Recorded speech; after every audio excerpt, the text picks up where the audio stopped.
Gmail कैसे hack होगा अगर मुझे करना हो ओके गुड। तो मुझे उड़ाना है आपका ओटीपी, तो ओटीपी उड़ा के मैं आपका व्हाट्सएप भी हैक कर सकता हूँ और जीमेल भी हैक कर सकता हूँ।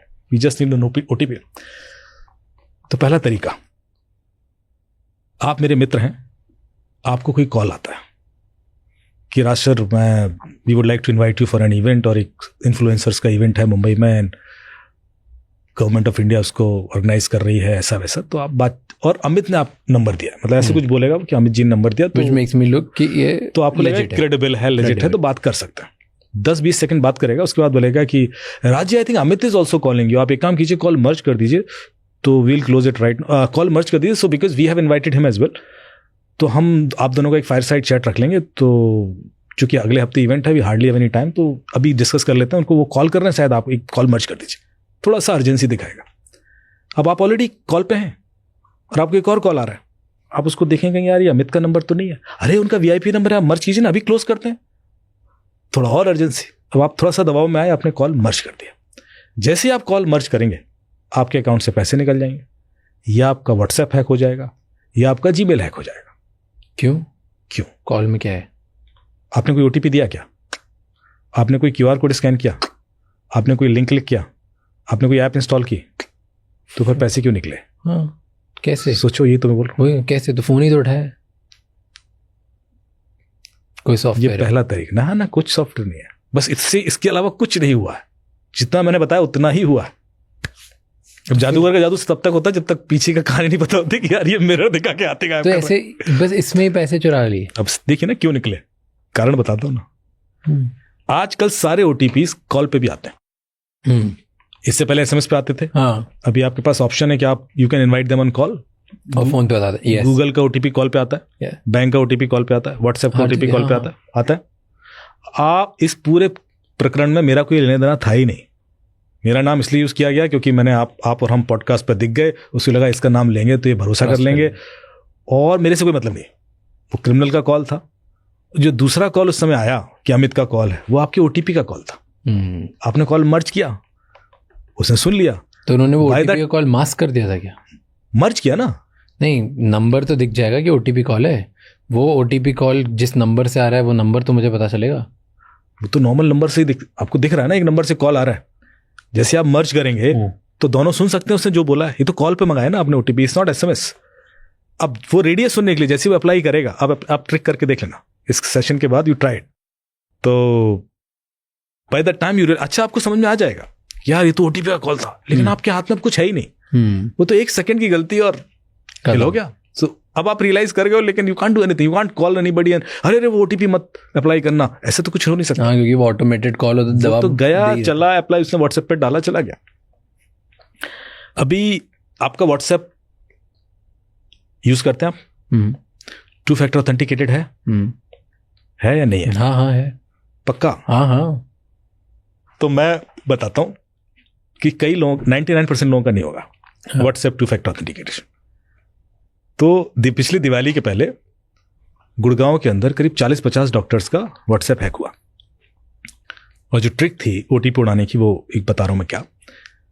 क्योंकि 2 फैक्टर ऑथेंटिकेटेड नहीं होता तो बड़े आराम से व्हाट्सएप हैक हो जाता है। तो जिन लोगों का भी व्हाट्सएप 2 फैक्टर ऑथेंटिकेटेड नहीं है, वो ये मान के चलें कि वो हैक्ड है, क्योंकि कभी भी ओटीपी उड़ जाएगा और निकल जाएगा व्हाट्सएप। और जब व्हाट्सएप हैक होता है ना तो लोग घबरा जाते हैं। मुझे फोन आते हैं बड़े बड़े लोगों के, सर व्हाट्सएप गया, मुझे एक एडिशनल चीफ सेक्रेटरी के आया स्टेट से रात के 11 बजे, सर मेरा व्हाट्सएप चला गया है और प्लीज मैं तो। अब होता क्या है, यदि आपका व्हाट्सएप हैक हो जाए तो 7 दिन लगते हैं रिकवरी में, क्योंकि सामने वाला उस पर 2 फैक्टर डाल देता है, और उसको रीसेट होने में व्हाट्सएप की पॉलिसी है कि दे टेक 7 डेज। तो मैंने कहा सर ये तो 7 दिन। अरे नहीं यार, उसमें तो सीएम साहब की स्पीचेस हैं। मैंने कहा सीएम साहब की स्पीचेस नहीं है, कुछ और है, लेकिन मैं कराता हूं। तो फिर हमने वो नोडल को फोन किया, प्रोसेस किया, 1-2 घंटे में रिकवर कराया। लेकिन किसी के संग भी होता है तो प्रेशर उतना नहीं होता कि यार ये कैसे गया, तो बहुत सारी चीज चलेगी। तो इसलिए 2 फैक्टर कर लें, और वो करना बड़ा आसान है। सेटिंग्स में जाएं, उसमें एक ऑप्शन आएगा अकाउंट्स करके, अकाउंट्स को क्लिक करेंगे तो तीसरा या चौथा ऑप्शन है 2 step verification. Click on it, it will ask you 6 digit code. वो जो 6 डिजिट का कोड है वो आपका डेट ऑफ बर्थ नहीं होना चाहिए, वो कुछ और होना चाहिए। लोग नॉर्मली डिफॉल्ट 6 डिजिट का कोड डेट ऑफ बर्थ डाल देते हैं, क्योंकि वो तो मुझे पता है आपका। जब तक वो 6 डिजिट का कोड किसी को नहीं शेयर किया, आपके व्हाट्सएप में कोई घुस नहीं सकता। It's safe. भले ओटीपी चला जाए, भाई फोन चला जाए, भले ही कुछ हो जाए, तो इतना सा सेटिंग कर लें। अभी हैक हुआ कैसे? डॉक्टर्स को कॉल आया कि हम दिवाली का गिफ्ट भेजना चाह रहे हैं, और तो बोले हाँ भेज दीजिए, उनको आते रहते हैं। बोले नहीं, इस बार हम कुछ ज्वेलरी भेज रहे हैं और उसमें टैक्सेशन का इशू है, तो परमिशन चाहिए आपकी, इज इट ओके? हाँ भेज दीजिए। वैसे ऐसे तो ना परमिशन दी जाएगी, तो ऐसे तो कोई भी किसी की परमिशन रिकॉर्ड कर लेगा।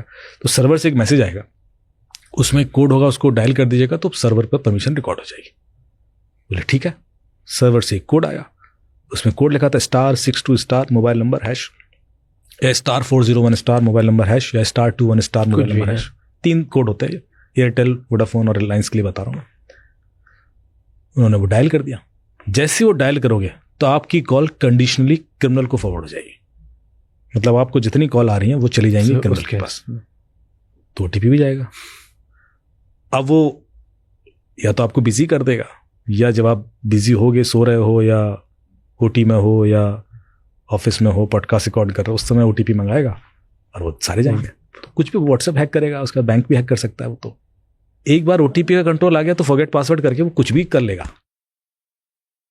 तीसरा तरीका, ई सिम यूज करते हैं आप? नहीं। पकड़े गए। यहीं से हैक होगा मामला। क्यों, कैसे? मैं आपका ई सिम क्रिएट करा सकता हूँ। आपसे छोटी सी गलती होगी और वो ई सिम क्रिएट हो जाएगा। यदि मेरे पास आपका ई सिम आ गया तो भी ओटीपी तो मुझे आने ना। तो ई सिम क्रिएट कैसे होता है? ई सिम करना चाहिए यूज की नहीं करना? करना चाहिए। उससे सिम स्वैपिंग के चांसेस खत्म हो जाते हैं। जैसे सिम स्वैपिंग कैसे होती है, मेरे पास जैसे केसेस आए कि आप किसी ने चार्जिंग पर फोन लगा दिया और 2 मिनट के लिए इधर हो गया, और किसी ने सिम स्वैप कर दिया। और वो सिम स्वैप जो करेगा ना, दूसरा सिम जो डालेगा उसमें भी इंटरनेट एक्सेस होगा, नंबर दूसरा है, इंटरनेट एक्सेस होगा। तो आपको 10-15 दिन तक पता ही नहीं पड़ता कि आपका सिम स्वैप हो गया है, बिकॉज आपका व्हाट्सएप चल रहा है, आपका सब कुछ चल रहा है, सोशल मीडिया चल रहा है। फोन कैसे करती है? और आपको जो कॉल आते हैं वो यदि आप नॉर्मल कॉल नहीं उठा रहे हो तो आपको व्हाट्सएप पे कॉल कर देता है आदमी। आप किसी को कॉल कर रहे हो, उसने नहीं उठाया तो आप भी व्हाट्सएप पे कॉल कर देते हो। So practically you don't realise for a very long period that आपका सिम चला गया, और आपको अलर्ट भी नहीं आते ट्रांजेक्शन के, तो आपका पैसा भी निकल रहा होता है। ये थोड़ा डिफिकल्ट है, मतलब ये तो पता चल जाएगा लोगों को। कैसे नंबर मैं फ़ोन करूंगा, जैसे आपको फ़ोन किया तो आप अननोन नंबर देख के या तो उठाओगे, नहीं उठाओगे तो बोले राज तो इससे क्यों फ़ोन कर रहा? नहीं बताते लोग। आपकी लाइफ में शायद लोग इतना कॉन्शियस हों। मेरे पास प्रैक्टिकल केसेस आए, लोग 10 दिन बाद आएंगे, सर मुझे पता ही नहीं था कि मेरा सिम, सर हम क्योंकि सब कुछ नॉर्मल चल रहे थे अनकॉन्शियसली। ये है कि either the person is very close to you, तो शायद बता देगा। इफ यू आर बिजनेस मैं कर रहा हूँ, लोगों को कॉल करो, तो आपके पास 2 नंबर भी हो सकते हैं, आ गया दूसरे नंबर से, तो ऐसा तो ना बोलेगा कि इस नंबर से क्यों कॉल किया, ऐसा कोई ऑब्जेक्ट करता नहीं है। उसके बाद दूसरा तरीका कि आपका फोन यहां पड़ा हुआ है, चार्जिंग पर लगा के गए हो आप, और आपका ओटीपी आता है तो फ्लैश करता है स्क्रीन पर, तो कोई देखकर व्हाट्सएप कॉन्फ़िगर कर सकता है या जो भी मंगाना चाह रहा है। तो उसमें एक ऑप्शन है कि आप सेटिंग्स में जाएं, लॉक मोड में एसएमएस विजिबिलिटी डिसेबल कर दें कि वो एसएमएस फ्लैश ना, ओटीपी एसएमएस फ्लैश ना हो। ठीक है, आप जाएंगे, सेटिंग कर देंगे। अब आप चार्जिंग पर लगा के चले गए, या आप टेबल पर रख के वॉशरूम में चले गए, तो मैं ओटीपी कॉल पे मंगाऊंगा, क्योंकि लॉक मोड में मैं कॉल तो उठा सकता हूं, ओटीपी सुन लूंगा। तो क्या करें, फोन छोड़ के ही नहीं जाना है, क्योंकि मैं कितनी सेटिंग बताऊंगा। जेब में ही रखना। आप जब मैं, मेरा पर्पस सेटिंग्स करवाना नहीं है, मेरा पर्पस है कॉन्शियसनेस बिल्ड कर देना आपके अंदर कि आपको पता होना चाहिए कि फोन आपका सिर्फ फोन रहा नहीं।